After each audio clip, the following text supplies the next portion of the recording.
What's going on, everybody? This is Childish. We're back at it again with the next Destiny 6 video. It was only a couple of days, guys, when they recently dropped that big update featuring Destro, the newest faction raid boss. As you guys saw in the previous video, we basically just took the big three plus a couple of extra, basically just bum rushed it to see how much damage we could do at the end of the day. That being said, one of the cool things about these new faction raid bosses is now they're going to give us a reason for us to build, different monsters here. If you guys haven't seen the helpful info, they give us a couple of tips as far as who we should use on the leader skill, but more importantly, what type of weaknesses we should bring into the mix. So in today's video, what we're going to be doing is taking a look at the 5 recommended heroes that they put up there and then talk to you guys about why the unit that I chose to fill in my +1 spot is actually not on this list. And as always, we'll go ahead and drop a couple of summons at the end of the video, so stay tuned for that. First one up, we got ourselves ROC Carlotta. This is actually one that I've been etching to get here. I have not had the opportunity to. This is a natural 5-star from the Medina Kingdom. This is a double breaker that provides both burning and poison. Now, of course, if you guys are not familiar with it, the poison aspect here, this is going to be a ability that's going to be scaled off of the attack power and also assist in the status resistance here. This is going to allow us to land our other skills a little bit better here. So obviously, it's a nice little combination to do. That being said, when we come to looking at these monsters and trying to figure out which one's going to be the best one for you, there's going to be a lot of things that we're going to be taking in consideration, looking at some of the pros and cons of each unit and trying to figure out which one is going to be the best one for our situation. So I want you guys to keep that in mind, as this is not like a top 5 list or anything like that. This is basically me looking at it from an outside perspective and trying to get an idea of which one's going to be the best way to go for us, okay? So obviously, a couple of things to point out. It is a double breaker, and it obviously has the harmful effects. The poison is going to assist us in landing our other debuffs here, and obviously the burning is what we're going to be looking at here. The only real downside that I can see on this particular unit is the fact that it is natural 5-star, so it's not going to be as accessible for you guys. But obviously, it is an option if you guys are taking a look at incorporating it, being able to get it at least to the level 3 on the second skill. And I believe the first skill is already breaker 2. This is going to be able to provide you 4 break points out of the 7 if you're looking to consistently break and do what you got to do.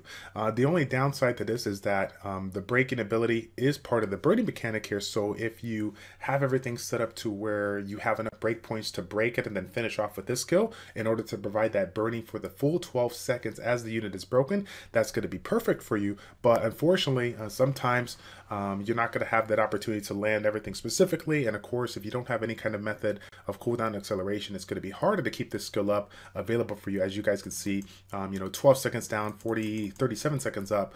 This is going to be hopefully something that you can rotate relatively quickly if you have the cooldown reduction to back it up. That being said, one of the cool things to mention about this is it is a rock based unit. So again, if you guys didn't see, Destro is a Scizor boss, so taking that rock lead is going to be able to give your team leverage for this particular fight. Next one up, we got the ROC Chen. Now this is one that obviously if you pull this one for the first time, you may be excited for the new Nat 5, but you're kind of cringing a little bit as you wanted that paper Chen. That being said, it does have the burning mechanic as well as the breaking points, or the break ability. So of course it's something to take a look at. First of which, just kind of pointed out, same thing as ROC Carlotta. This is a natural 5-star monster. So again, when we're taking a look at the skills, being able to skill them up, whichever skill we're looking at, it's going to require quite a bit of natural 5-star duplicates or skilled Ragoon. So again, comparing that to like a natural 4-star or natural 3-star respectively, when we look at these skills overall, it's going to be a little bit harder to get. Now, of course, the positives of it is a 3-point break, and again, 3 break points out of 7. It's going to be pretty useful in this lineup here. The downside of the first skill, though, is that the only thing that we're getting out of it is basically the break points here. This shield removal is obviously nice, and this is going to assist you guys in PvP, but unfortunately, when it comes to the Destro boss, if you guys didn't see those purple buffs that are put up there in the fight, those are buffs that cannot be removed here. So the utility is very limited in this first skill. Now the second skill is obviously going to be really nice here. This is going to be the burning skill that we're looking at here. It's also going to be able to improve our status resistance for 15 seconds here. So this is pretty nice considering that Destro does have some harmful effects that are going to be landed on you, and one of which is the poison debuff here. If he lands that poison debuff, it's going to make it a little bit easier for him to get his other skills down. So being able to have that nice amount of status resistance, that's great. It's going to be able to assist you. I am definitely a big fan of the skill. One thing to consider just on the side is that keep in mind that the status resistance is something that is a team effort for your lineup here. So if you do have a couple of orbs or crests that have the status resistance stat, keep that in mind as you're placing them on your units, because they're going to be able to help your overall stat resistance for your team, which is beneficial for this. But this is something to consider for you, even on the PvP side when you go ahead and create your lineup. Next one up, we got Paper Orang. Now, Paper Orang is probably what you would call the people's champion, right? When you guys got first started out on this new update, this was the one that you constantly saw everybody use, and rightfully so. It's a pretty good unit. This is going to be the first of the units that we're taking a look at that have the double burn mechanic, meaning they have burning effects on both skills. The first skill is going to be able to do some decent damage once it gets skilled up here, but as you can see, this is not reliant on the the status activation, but more so on the critical hit. Second skill as well. But this one's going to provide you a buff, and it looks like when you get it all maxed out, this is going to provide you 15 seconds of the attack speed and of course the special attacks that we're going to be able to provide, and the damage is equal to 120% of the attack power with special attacks. Of course, that's pretty standard when we look at units that have this skill here. So this is obviously really nice, but again, this is another skill that's reliant upon the critical hit. So this is pretty cool. I mean, obviously, the double burn mechanic is going to be able to help you out. It's going to be able to keep your burning debuff there relatively consistent. I really am a big fan of this unit when it comes to the AoE. Just on both skills here, as you can see, I really am a big fan of it there. So it looks pretty darn cool. I mean, forget about like what we need for this, this boss overall. Like, this is just a pretty cool unit to take a look at here. But that being said, the thing that kind of, brings this down as far as the availability for people is not for the fact that it's a natural 4-star or whatnot, but for the fact that this is a unit that is heavily reliant on critical rate, okay, in order to provide that harmful effect. And as you guys know, when it comes to landing debuffs, critical rate versus status activation skills, it's going to be a little bit harder to have a higher chance of critical rate unless you're bringing some other kind of unit that can provide that critical rate buff for you. And then of course on that side, if you don't have the, that buff is not going to be consistent. So again, you're going to have opportunities where it's going to be able to land a little bit easier when the buff is up, but when it's down, it may be a little bit hard for you. So that might be something to consider with your units that you have available. Do you have some other kind of unit like a ROC Arcana that can have a high chance of critical rate to go ahead and buff for your team and provide you the sustainable, that reliable critical rate so that you can do the damage and also the harmful effects that you need to do? Or do you not have that option and maybe want to go for a status activation route and choose a unit on that aspect here? That being said, again, it all depends on what you have available, so keep that in mind as you're building these units. Next one up, we got ourselves a Scizor Isabel, which is also a double burn unit here. Now this one I actually am a big fan of. I put it, if I were to rank them, I put it up a little bit higher on those first 5 units that we're taking a look at, and I will definitely explain to you why. Now the first goes pretty standard, an AoE debuff and mechanic here that's going to provide us that 12 seconds that we're looking for here when we get a max out, and a 50% chance. As you might have guessed, it's going to be a multi-hit, so it's going to be nice. But here's the thing of it. This is the skill that really separates this unit from the rest of the group here. This is a stacking ability, which of course allows you to build up counters along the way in order to, cast this one multiple times. In addition to that, if you can see here, it starts out at a 30% chance to burn, but when it's improved here, it goes up to a 40% chance. Of course, this can improve from status activations, so even though it doesn't have a multi-hitting effect here, it still provides you the opportunities to, extra opportunities to land this particular buff here. When we think about some of the stacking abilities that are available for the 4-star units in their category, I believe she is one of the few that actually has a stacking ability that has 3 counters available for you. Now, of course, it seems kind of silly considering the fact that you have, you have yourself, you have a boss that you're constantly fighting. So it's not going to be, you're not going to be sitting there with a stacking ability, like sitting there, saving it, over and over. You're going to be able to, you're going to be keeping it going. You want it to be consistent. You want that burn effect to be available. But the cool thing about it is if you create a composition that has a cooldown accelerator, this skill is going to be coming back to you relatively quickly here. So combine that with some cooldown reduction from orbs and crests, it's going to be a little bit easier to keep those debuffs consistent for you if this is a unit that will work well for your team. Next one up is going to be Scizor Scar. This one's also from the Medina Kingdom. This one's going to be a breaker plus a debuffer. That's going to provide us that burn that we're looking for. First skill now, if we take a look at it maxed out, we're going to be able to get ourselves a 2 breakpoint skill that's going to provide us a little bit of an attack buff for this one, as well as a chance to knock it down for 4 seconds. So 2 breakpoints, not too bad. Damages scale off of attack power, so again, it's going to be able to assist you for not only the damage that you provide on this unit here, but also any other attack scaling units that you provide in your lineup here, okay?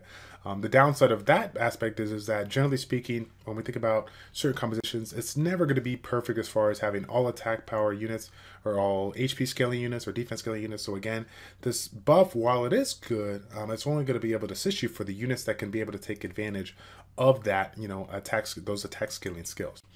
Next one up here, we got Wisdom Tooth. Now, this is the burning skill that we're taking a look at. Pretty decent chance to burn. Again, this is going to be a little bit of a multi-hit, and we also have an opportunity to remove some debuffs here. So that, even though it's not like a healer per se, this is kind of a, you know, utility unit here. The breaker, the burner, it's also going to provide us a chance to go ahead and cleanse. And when you think about the amount of harmful effects that Destro can land, it's obviously nice, but the downside of it is that it is and not only is it a 4-star, it's going to be harder to really max it out here, but I think the biggest thing to kind of point out here is that it's probably not going to be as reliable here. Having an opportunity to remove 2 debuffs from the allies is great, but a 40% chance is obviously a 40% chance. So keep that in mind when you're creating the composition. If you're looking for a unit that has a little bit of both, you're looking for a breaker and a burner, I think there's going to be a couple of better options for you that you can take advantage of, especially if your composition is not fully reliant upon attack scaling units to go ahead and provide you the damage you need. The next 2 units that we're going to take a look at are not actually on the list, but are pretty popular when it comes to the current meta, and I want you guys to go ahead and definitely know about it. Next one here is the Scizor Rag. Of course, we just talked about the paper rank a little bit ago, being a double burning unit that's reliant upon critical rate. This one's going to be a little bit of everything here. We have the breaking ability that we're looking at. We got the spotlight ability debuff that we're taking a look at, and then of course we have that burning mechanic that is obviously what we need here. So some things to consider in this, you know, again, if it all really depends on your lineup here, but when I think about everything that you try to do to improve the overall damage of your lineup, one of the things that you have to consider is all the harmful effects and beneficial effects that you can provide on your composition in order to get that done. You know, not just the attack buffs or the, you know, plus ally damage, but also the debuffs that could be landed to provide you more DPS. And of course, the one we're talking about here is the spotlight ability, but also the burning mechanic.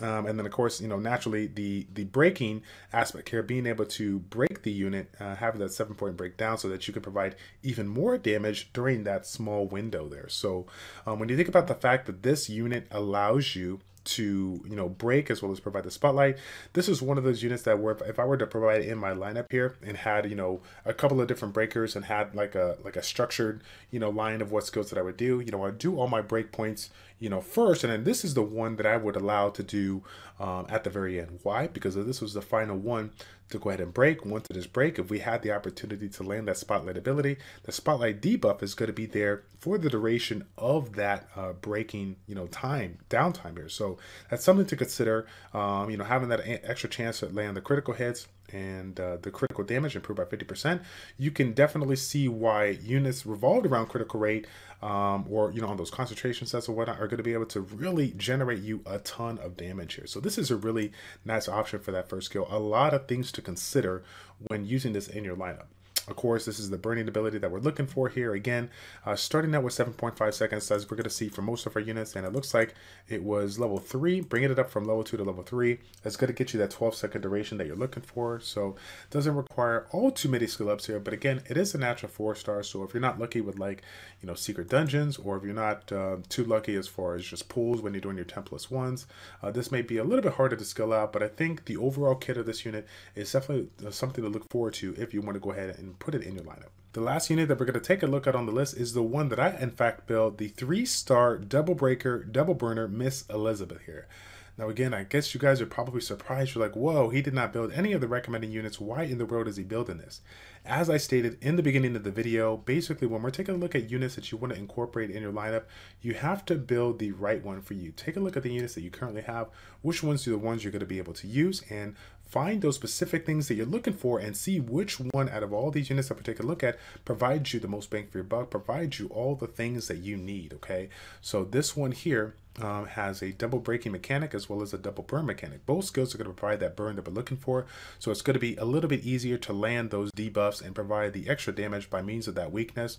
Also, this is a 2-point break when it goes up here. This level 5 skill is going to be a 2-point break, and the second skill is going to be a 1-point break. So again, 3 out of the 7 breaks on one unit is obviously pretty nice, but again, the fact that we got 3 break points alongside with 2 burns is going to make things really relatively easier to keep everything in line and provide those debuffs that we want. Now, again, as we already mentioned, it is a 3-star unit, so it's going to be super easy to skill up here. You can obviously pull it with the regular 10+1s you do, but more importantly, all of those pieces that you've been saving from the Medina Kingdom, you can go ahead and pop those and keep on pulling those 3-star secret dungeons if you're lucky. I personally had built this one and put it up to level 60, but didn't. I had maybe 1 or 2 skill ups here, but I probably used upwards of 400 pieces that I've saved over the last couple of months here, out of 1,200, and was able to get myself all but 1 skill up here on this last one in order to get it ready for being maxed out here. Now, the cool thing about this one is that it is even though they are single attacks, they're going to have relatively high stats here, or relatively high chances to land. We'll go ahead and take a look at the skills and see where they're at here. Level 5, as you can see, we got a 40% chance to launch, and then we got that chance of burning the target for 12 seconds. Again, 2 breakpoint, which is something that we consider. And the good thing about this boss is there's no kind of resistance when it comes to the breaking abilities here, so you can use any type of break regardless of what it is. This one here, we're sitting at a level 4. When you take it to a level 5, the cooldown will go down to 28 seconds. When you think about some of the units and their cooldown for these abilities, obviously not everybody's going to have the Scizor Carlotta or the Scizor Chrono, or maybe the Scizor Chrono with a fit, right? They're not going to have the highest opportunity to improve either your cooldown acceleration or cooldown reduction, or maybe have those cooldown reduction orbs and crest up stats that you're looking for. So when I think about natural 3 stars and the ability to scale it up, scale them up relatively easy, it's going to assist you in having a lower cooldown, paired with the substats that you have in order to keep those skills coming over and over and over again. Both of these skills are HP scaling skills, so again, it's going to improve our overall effective HP, our sustainability, so that we can stay alive. Seems kind of interesting or awkward considering that burning is based off your attacks, the attack power. So again, you're like, I'm building this one to be tanky, but I also, should I be considering the attack power or whatnot? Me personally, I didn't put too much emphasis on the attack power because of the fact that it is a 3-star monster. So again, when you think about the 3-star grades versus the 4-star or 5-star grades, generally speaking, the base stats are going to be relatively a little bit lower. So as far as the percentage base stats that we're going to be able to obtain from this unit, it's not going to be as good as some of the other units. Of course, you can make up for it by means of the crest, by means of the title. So keep that in mind as you are developing this unit. But when I think about the goal at hand, which for this unit is to go ahead and provide us the breaks, the double breaking, the double burning, it fits my lineup extremely well. My team for this is, I'm using obviously the big 3. I'm using ROC Chen, Scizor Carlotta, and Paper Adonis. So from that lineup already, I have myself a 3-point break. I have the shield. I have the cooldown acceleration, as well as the heal with the cleanse, and obviously ROC Chen's ability alongside with Scizor Carlotta to go ahead and keep my cooldown accelerations going really, really good. But the thing of it is, my 4th unit out there, I'm using Scizor Shaolin. I can't use that PvP aspect of the removal of the buffs and the shield, but she's one of the few units that provides a damage amplifier on the buff as well as the debuff here. So I have 2 different damage amplifiers on top of the burning mechanic and using the breakpoints here. So again, really the only thing that I'm lacking is like a spotlight ability to go ahead and assist me on that. So when I think about like that +1 spot, currently having Scizor Shaolin and the Paper Adonis, I got myself 5 breakpoints here. So filling this one in, I'm going to have myself 3 breakpoints, or 3 additional breakpoints, a total of 8, which allows me to go ahead and, finish it out with the burn, finish using her to go ahead and finish out with the burn, put it on there, put the burn on right when the unit is broken down. And then I'll obviously have a second opportunity if I want to do that, so that I can go ahead and land it if somehow my burn resists. But again, it just provides a little bit more consistency, a little bit more sustainability. That's why I'm a really big fan of this one. Obviously, if it if I had, multiple skill ups on the 4-star and 5-star options, those might be something to consider. But when I think about all the other units that I mentioned, for me, there's obviously something that I need a little bit more, whether it's the critical rate or whether it's a breaking ability. So this unit fits the bill for me. And I want to make that really clear for you, because there's going to be a lot of people that are going to be putting out videos and say, this one's the best one, that one's the best one. They have a lot of great things about them. But again, it's all about what your team lineup is and how you can do it to improve the overall synergy of your lineup. Okay, so that's going to be it for that. We do have a couple of summons here. I believe we still have the Chen available. So I was able to go ahead and clear out, what's it called? I think I got, I saved the legendary scrolls that we got from this particular week. Here we had some extras here or that we got from the event. And then of course I got I maxed out, I think it was Medina. I got the 55 maxed out here, so we got a 5-star guarantee scroll if we're not too fortunate for those first 3 scrolls here. So again, we're going for the Paper Chen if we all can. I feel like that's a really good unit. Obviously the Scizor Elky is a really good unit. So we'll take, I mean, we got so many units that we still don't have. So again, it's whatever. Like if we get a new unit, it's great. If we don't, we get a skill up. We're not even gonna get mad here. But if I were to, funny enough, as much as I love Paper Chen, if I were to get a Paper Chen, I think it's going to work out good. But Scizor Elky, we already know about it, guys. We know that it's not going to give us the, it's going to give us one of those easier methods of, farming some of those natural, or sorry, not the natural, but the nightmare stages. So that's going to be obviously very helpful here. Now, I know you guys are probably surprised, like, wow, he didn't even flinch here. He got a natural 5-star. No, it's the game is to that point where, like, I ain't gonna lie, I don't get as excited as I do anymore when we pull natural 5-stars, just for the simple fact that the rates are out of this world. But I am pretty excited because ROC Chen is going to be able to assist me on one of my 3 bleeding compositions. She's a really good unit, and I believe I have a couple of extra skill ups for her from like Scizor Natalia or whatever if I didn't put it into her already. So to be able to get a new natural 5-star, at this particular stage of the game, I'm pretty darn happy about it. So we're not at a loss there. We're not at a loss indeed. Obviously, this is going to be great for me. We got the Paper CR. Any more skill ups? Anytime we can get a few more skill ups here, it's going to be really nice. So we'll definitely take that. As you can see, I've been collecting the skilled summoning scrolls. And mind you, I just popped 3 of them to put in for my sister Shaolin to help out with my PvP. I've been saving these, just for when I need them the most on certain units here. So here we go. Again, 5-star guarantee scroll. We have the Paper Chen clicked, or sorry, the Chen clicked here. So we're hoping that we pull one of the units. We've tried it quite a few times this pack week with random scrolls, but let's see what happens. We got ourselves Mr. Rock Kerr, which is kind of depressing, but it is okay because I still need to get my second skill on Paper Kerr skilled up. So this is obviously going to help with that. We already have a copy of the Rock Kerr, so we can either use that for the skill up on Paper Kerr or use it in the Destiny Forge. Whichever one you choose, but I think I'm going to use them for the skill ups just to save on the skill dragoons, because obviously it's not a guarantee for the like when you do 2 of the natural 5-stars to go ahead and fuse in and make a new unit. It's not going to be a new unit all the time, so I'd rather take the guaranteed skill up that I need on the monster that I'm working on versus like possibly getting a new unit, right? But either way, guys, that's going to be it for this lineup. Taking a look at the some of the burning units that will assist you in your Destro's compositions. Let me know what you guys think about the video. Again, if you guys did like it, did enjoy it, please feel free to smash that like button. And if you have any more ideas for future videos, feel free to put it in the comment section down below. I'll be definitely looking forward to checking out your comments later on this week, okay? That's going to be it, guys. Thank you all so much for tuning in. It's your boy Childish, ChildishPlays checking out. Take care, and we will see you all in the next Destiny 6 video. I'm out.